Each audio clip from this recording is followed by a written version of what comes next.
Let me set the stage.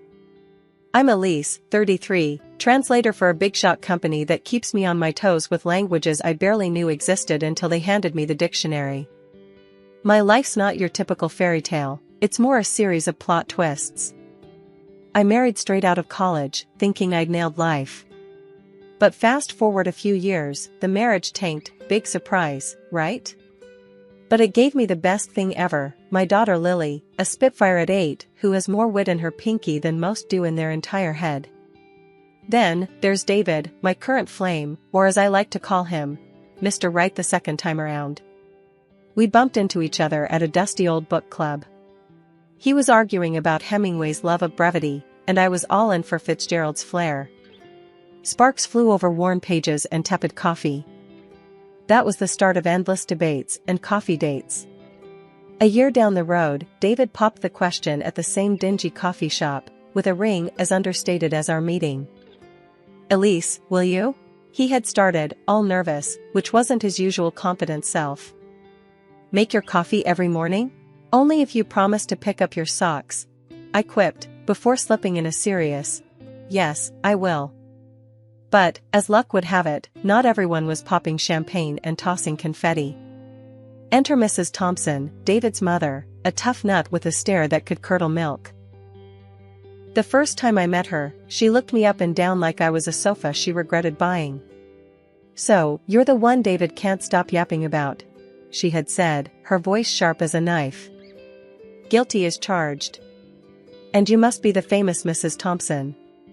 David says you make the best cherry pie in town." From that day on, every visit was a chess game.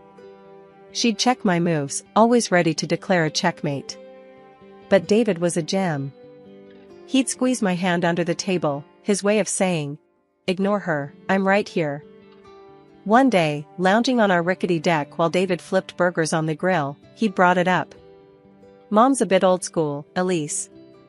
She's all about family legacy and that jazz." "Yeah, and she's got it in her head that I'm done having kids. Thinks Lily's it and worries about the precious family line," I'd replied, the frustration bubbling up. David had put down the tongs, his face serious for once. I know. She's worried you won't want more kids. But whatever we decide, it's our business, not hers." Despite the gloom cast by David's mom, our wedding day was everything I'd hoped it would be, modest, but filled with joy. My daughter Lily was dolled up in a cute pink dress, practically floating around the venue, her laughter a melody that softened even the sternest hearts. Everyone we loved was there, smiling and cheering, except for one. Mrs. Thompson sat through the entire event with a face like she'd sucked on a lemon. She didn't even get up to congratulate us. Living with David, it felt like we'd hit the jackpot, warm, cozy evenings, and the constant buzz of a happy, albeit small, family. But as much as our home was filled with love, there was always an undercurrent of tension, thanks to one persistent storm cloud, Mrs. Thompson. One Saturday morning, while David was out running errands, Mrs. Thompson decided it was a good time to drop by unannounced. The doorbell rang just as Lily and I were in the middle of a heated Uno match. "Grams!"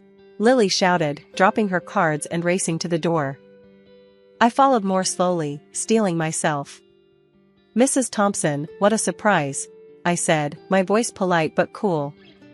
She brushed past me without a greeting, her eyes sweeping the room like she was the health inspector and we were a restaurant on the brink of being shut down. "I was just in the neighborhood," she said, though we both knew she lived on the other side of town. "Thought I'd see what you all were up to without David around to supervise." As I headed to the kitchen, I heard her start in on Lily. "So, young lady, has your mother been keeping you busy, or are you just lazing around the house all day?" "We were playing Uno, and I was winning," Lily responded with a confidence I wished I could muster. "That's no real skill, is it? Why don't you read something more stimulating?" I returned with her tea, placing it on the coaster with a little more force than necessary. "Lily's top of her class, Mrs. Thompson. Uno's just for fun." Mrs. Thompson sipped her tea, making a face. "Well, as long as she's not falling behind. David tells me you're managing well enough, but I have to see it for myself." And making sure he's not burdened with more than he can handle is part of that. I sat down across from her, forcing a calm I didn't feel. David isn't burdened.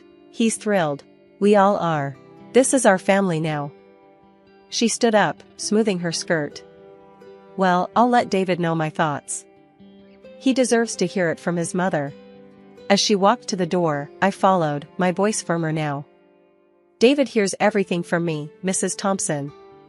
We don't keep secrets or run reports to parents. We're adults, building a life together. She paused at the door, her back to me. Just remember, Elise. I'm his mother.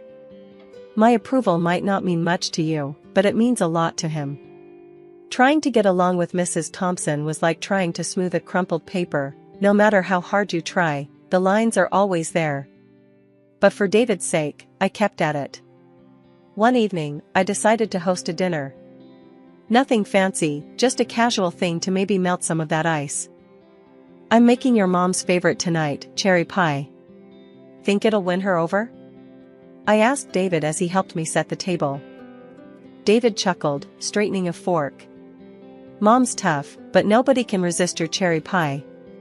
Just take it easy, yeah? She can be, a lot. The plan was simple. Dinner at 6, pie for dessert, and hopefully some kind of truce by the end of the night. But as luck would have it, just as I pulled the pie out of the oven, looking golden and perfect, Lily's school called. Mom, it's Ms. Carson. She says I left my project at school, and it's due tomorrow. Lily's face was a mix of panic and hope. Okay, we'll go get it. Can't have all your hard work go to waste, I said, glancing at the clock. Mrs. Thompson would be here any minute. I scribbled a quick note for her, just in case we missed each other. Back in 8. Make yourself at home. We rushed to the school and back, making it in just under 20 minutes. When we walked in, Mrs. Thompson was seated at the table, looking like she owned the place. David was pouring her a glass of wine. Dinner went by with the usual small talk. How's work, how's school, the weather, safe topics that kept the night from turning into a minefield. Then came the pie. I served everyone a generous slice, smiling a bit too eagerly. Hope it's as good as you remember, Mrs. Thompson. We all took a bite, and immediately, Lily's face scrunched up. Ugh, Mom, this tastes weird. Confused, I took a bite myself. My mouth was assaulted by a blast of salt and sour, a far cry from what I'd prepared. I looked up at Mrs. Thompson, who was watching me with a smug look. This doesn't taste right, Elise. Did you follow the recipe properly? She asked, her voice dripping with condescension. Of course, I made it just like I started, but then it hit me. She had been alone in the house. My eyes narrowed. David, noticing the tension, jumped in. Maybe it's just a bad batch of cherries? Let's not sweat it. How about we order some pizza instead? Sounds great, I managed to say, my eyes still fixed on Mrs. Thompson. After David went to order the pizza, Mrs. Thompson leaned in close and whispered, maybe next time you'll think twice before leaving me alone in your kitchen. I was stunned. She had actually sabotaged the pie. I kept my cool, though. Is this how you want to play it? Just making sure you know where you stand, she hissed back. The rest of the evening was a blur. Pizza came, we ate, and Mrs. Thompson left soon after, not a word about the pie. David seemed oblivious, happy even that we'd managed to salvage the night with takeout. Life after the pie incident felt like walking on eggshells, especially whenever Mrs. Thompson was around. But David, bless his heart, thought a change of scenery might do us some good. So, out of the blue, he comes home one evening, all smiles, waving a set of plane tickets like he's won the lottery. Guess what, Elise? We're going on vacation. And not just any vacation, India, he announced, practically bouncing on his heels. India? Seriously? I couldn't hide my surprise. India had been on my bucket list for as long as I could remember. But what about, your mom? David's face fell a bit, then he shrugged. Well, she's coming too. Thought it'd be good for all of us to spend some quality time together, bond a bit. I sighed, already dreading the drama, but not wanting to burst his bubble.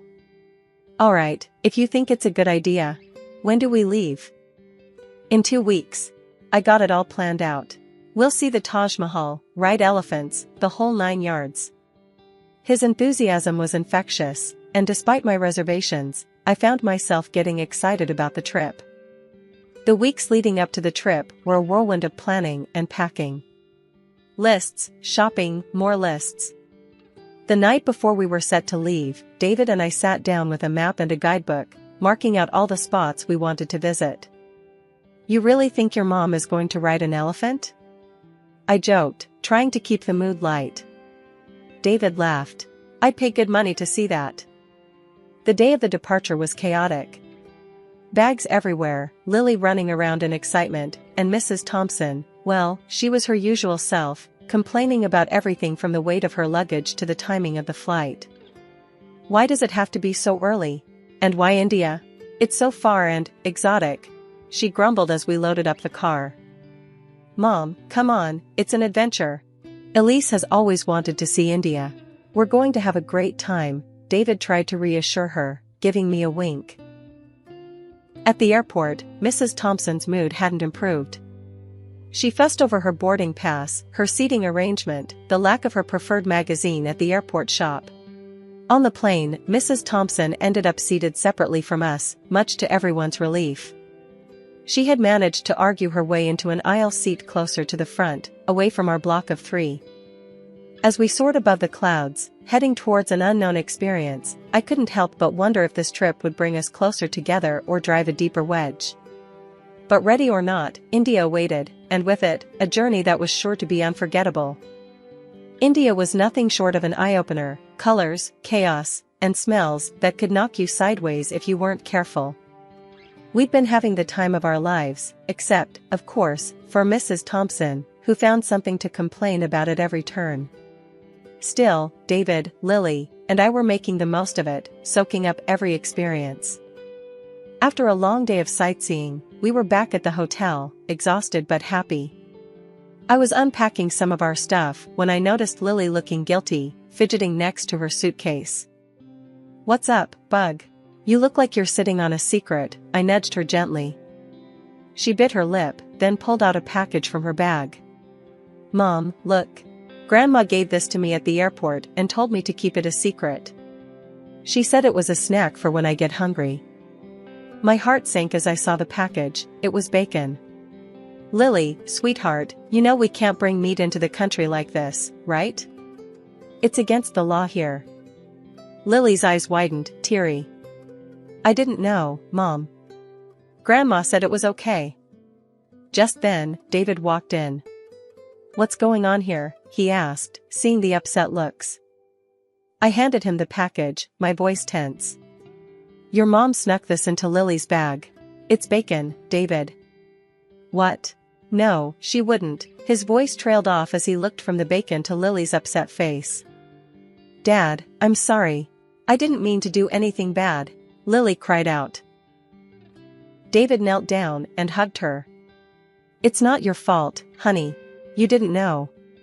He looked up at me, worry creasing his forehead. Elise, what are we going to do? First, we get rid of this properly. Then, we need to have a serious talk with your mother, I said, more annoyed than ever. David nodded, still shocked but supportive. Yeah, okay. Let's handle this. We managed to dispose of the bacon without any issues, thankfully. But the mood was set for a confrontation. We found Mrs. Thompson in the hotel lounge, sipping tea as if she hadn't a care in the world. Mom, can we talk?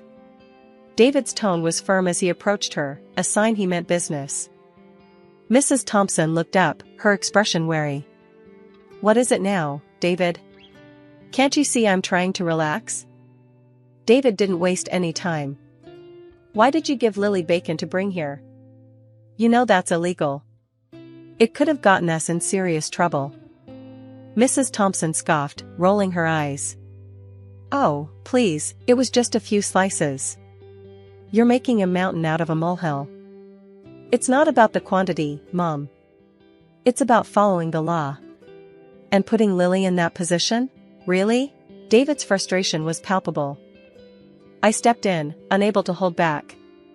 Mrs. Thompson, what were you thinking? Putting your granddaughter in such a risky situation, just for what? A snack? She bristled, defensive. I was thinking of my granddaughter, unlike you, who drags her halfway across the world to places like this. That's enough, Mom. You're not making any sense, and what you did was wrong. Plain and simple, David cut her off. The conversation went around in circles for a while, with Mrs. Thompson refusing to see reason. But David stood his ground, and I couldn't have been prouder. Later that night, in our room, David apologized for his mother's behavior again. I'm sorry, Elise. I never thought she'd go this far. It's not your fault, David. But we need to be more careful with her. Who knows what else she might pull, I said, the day's events weighing heavily on my mind. David nodded, pulling me close. We'll handle it, together. No more secrets, no more sneaking around. We're a team, right? Right, I agreed, feeling a bit better knowing we were in this together. Still, as I watched Lily sleep peacefully, unaware of the storm her grandmother had almost caused, I knew this trip was going to be more than just a vacation.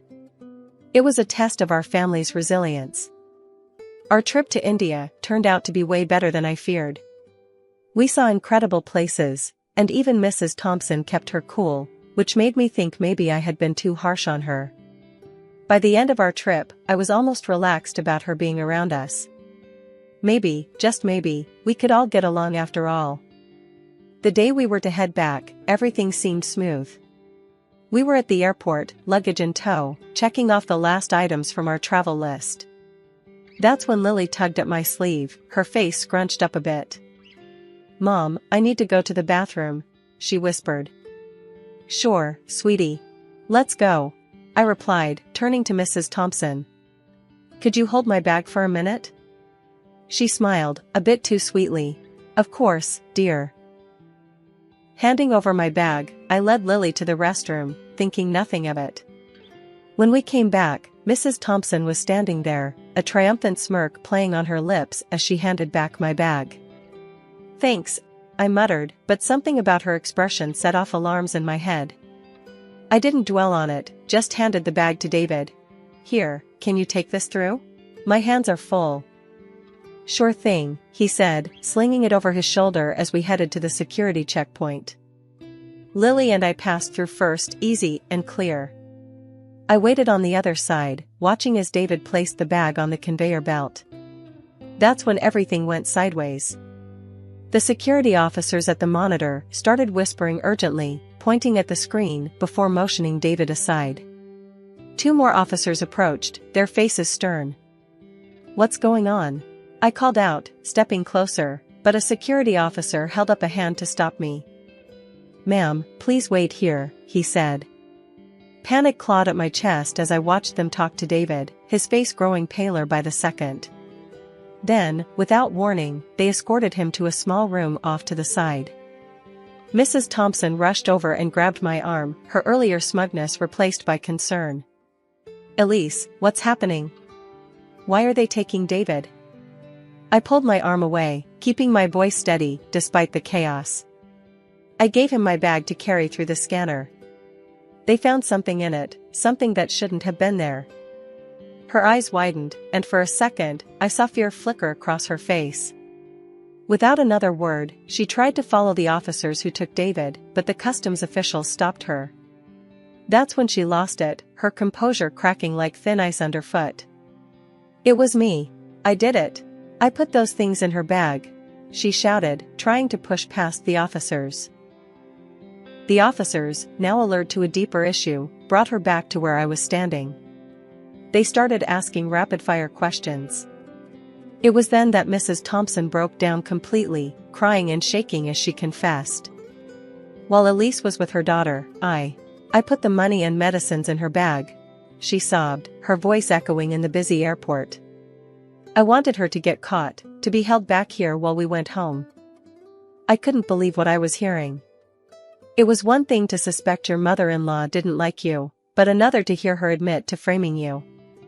The customs officers took us all aside to sort through this mess. As we stood there, with officers buzzing around, taking notes, Mrs. Thompson turned to me, tears streaming down her face. "Elise, I'm so sorry. I thought if you were out of the picture, David would come back, that he'd realize his mistake.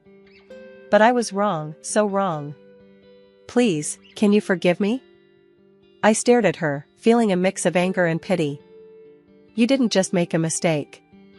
You almost ruined our lives." The officers had listened to everything, and after confirming the story with the surveillance footage, they decided to release David. He came back to us, his face a mask of shock and relief. When he saw his mother in handcuffs, something inside him seemed to break. "Mom, how could you?" His voice was barely a whisper, but it cut through the noise around us like a knife. "I wanted to protect you," Mrs. Thompson cried, trying to reach out to him. The police took Mrs. Thompson away to process her for the crimes she admitted to, leaving us in a bubble of stunned silence. As we headed to the gate to catch our rescheduled flight, I leaned on David, the events of the day replaying in my mind. His mother's actions were unforgivable, and as we walked, a plan began to form on how we would move forward, how we would rebuild the trust and safety that had been so severely shattered. Back home, the silence of our living room felt like a stark contrast to the chaotic noise of the airport police station. David and I sat with cups of tea that had long gone cold, the events of the past few days settling around us like dust after a storm. David broke the silence first, his voice low and weary. "I can't believe she'd go that far, Elise. I'm sorry you had to go through all that because of her." I looked over at him, seeing the strain in his eyes. "It's not your fault, David. But we do need to think about how we move forward from here. We can't let this slide." "Yeah, I know." He leaned forward, resting his elbows on his knees. "The lawyer mentioned a restraining order might be necessary. Given everything, I think he might be right." It was a tough pill to swallow, the idea of legally barring his mother from our lives, but it was a measure of the severity of her actions. It would give us peace of mind, at least. She needs to understand the consequences of her actions, legally and personally. David nodded, rubbing his face with his hands. "Yeah, I'll call him tomorrow. Get it started. It's just hard, you know? She's my mom." I reached out, taking his hand. "I know she is. And this doesn't mean you don't love her. But we have to protect our family, David. We have to protect Lily." A few days later, the restraining order was in place. It was a surreal feeling, knowing that it had come to this. When David told Lily, he did it in a way that was gentle, but honest. "Grandma made some very bad choices, and for now, we need to make sure we're all safe," he explained to her. Lily nodded, her understanding far beyond her years. "Is Grandma going to be okay?" she asked, her small voice full of concern. "We hope so, sweetheart. We hope she gets the help she needs," I added, pulling her into a hug. Life started to settle into a new kind of normal. The days passed with fewer worries about unexpected disruptions, and slowly, the tension began to ease from our shoulders. Mrs. Thompson had spent 2 months in a local prison and was then deported back to the United States. The image of her, desperate and broken, was stark, but it was her actions, not mine, that led us here. Days passed, and the ripple effects of Mrs. Thompson's actions were felt throughout our wider circle of family and friends. People who had once been fixtures in our lives began distancing themselves from her. Her betrayal wasn't just personal, it was profound, affecting everyone connected to us. She lived alone now, isolated by her own deeds. It was a harsh reality, but a self-inflicted one. One evening, as we sat watching a movie together, wrapped in blankets and sharing a bowl of popcorn, David paused the movie and looked over at me. "Elise, I've been thinking a lot about everything that's happened. And I just want to say thank you. For being so strong, for being the rock for this family." I smiled, leaning into him. I do it for us, for all of us. Because that's what you do when you love someone, you stand by them. As we resumed the movie, I looked over at Lily, her eyes heavy with sleep, safe in the knowledge that she was loved and protected. Reflecting on everything, I realized that family isn't just about the good times. It's about who stands with you during the trials, who holds your hand when the path gets rocky.